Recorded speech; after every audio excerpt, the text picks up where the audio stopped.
Kilala niyo ba si Karl Marx? Siya ay isang German philosopher noong 19th century at siya ay nakilala rin bilang economist, political theorist, historian, sociologist, journalist, and revolutionary socialist. Narinig niyo na ba ang left or young Hegelians?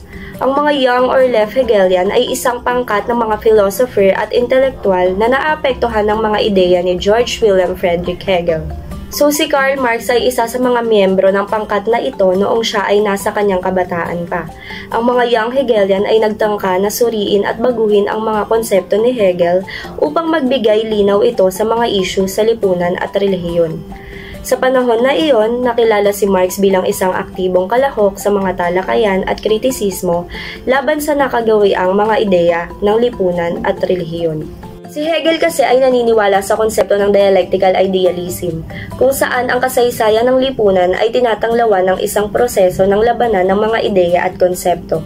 Sa kabilang dako, si Marx ay nagtaguyod ng dialectical materialism na nagpapahalaga sa epekto ng mga material na kondisyon at mga pangyayari sa lipunan sa pag-unlad ng kasaysayan.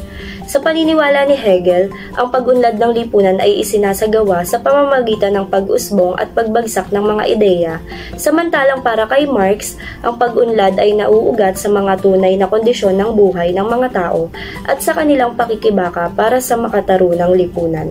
Dito na mapapasok ang konsepto ng false consciousness at alienation at ito ay nakakonekta sa young Hegelians sa kanilang pagsusuri sa lipunan. Ang false consciousness ay nagpapakita ng maling pag-unawa ng mga tao sa kanilang tunay na kalagayan sa lipunan, samantalang ang alienation ay ang pakiramdam ng pagkawala ng koneksyon at pagkawalang kilos ng mga tao sa sariling pagkatao at trabaho. Sa panahon ng mga young Hegelian, pinuna ni Marx ang mga ideya at kaisipan na nagtutulak ng false consciousness at alienation, at sa halip ay itinaguyod ang kamalayan at pagkakaisa sa pagharap ng mga suliranin ng lipunan. Alam niyo ba na may ginawang akda si Engels at Marx? Ito ay ang The Communist Manifesto. Isinulat ni na Engels at Marx ang The Communist Manifesto upang ipahayag ang kanilang mga paniniwala at layunin sa politika at lipunan. Ang pangunahing layunin ng manifesto ay ang pagtawag sa revolusyonaryong pagbabago sa lipunan tungo sa isang lipunang walang pag-aaping kapitalista.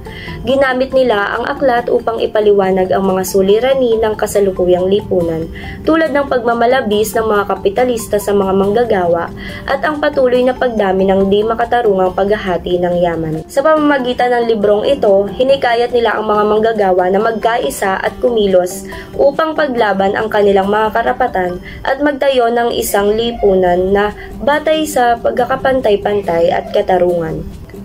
The Communist Manifesto had a significant impact on society by inspiring and guiding workers and other sectors to fight for their rights against the oppression and exploitation of capitalists.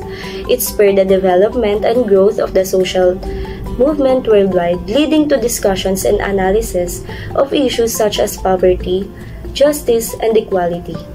Bagamat hindi agad naabot ang mga layunin ng manifesto, nagkaroon ito ng mga pangmatagalang epekto sa lipunan sa pamamagitan ng pagiging gabay at inspirasyon sa mga revolusyonaryong kilusan at sa pagsulong ng kamalayan tungo sa pagbabago at katarungan. Marxist theories were influential in the development of socialism, which requires shared ownership by workers of the means of production. The need to make inequalities appear natural and inevitable to those who suffer the deprivation and oppression they entail. Marahil hindi lahat na nakikita natin sa media ay tama at totoo. Nawawala ang karapatan ng karamihan dahil sa mga taong abusado. Upper class is known as the economic group with the greatest wealth and power in society. At some point, a powerful wealth and privilege of a dominant class, according to Marx, it controls not only material production but also the production of ideas, thus establishes a particular cultural style and the dominant political doctrine and its control over society and consolidated in a particular type of political system. Murdoch and Golding are critical of those approaches, such as Frankfurt School or semiology. In terms of semiology, these approaches neglect the tradition, which has an economic relationship in popular culture. It analyzes cultural forms, hence it fails to carry out concrete historical analysis of the economic production of culture. Adorno thought he could study American popular culture, music, just by looking at the song and records, but he didn't think about how the music industry actually works.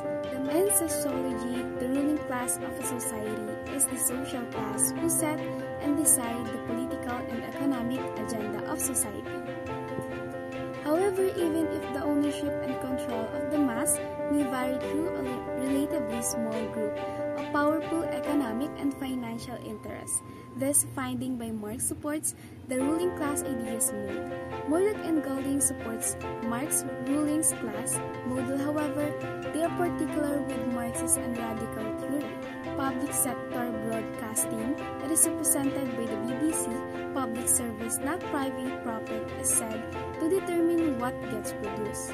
Example is which is supposed to provide a media culture which enlightens and educates as well as entertains, because this service is funded primarily by a license fee and not by the prices its products can command on the market.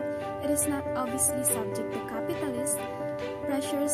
This public service ang patunay na mayroon pang media culture who produce original content that is not funded by any amount of money from the ruling class.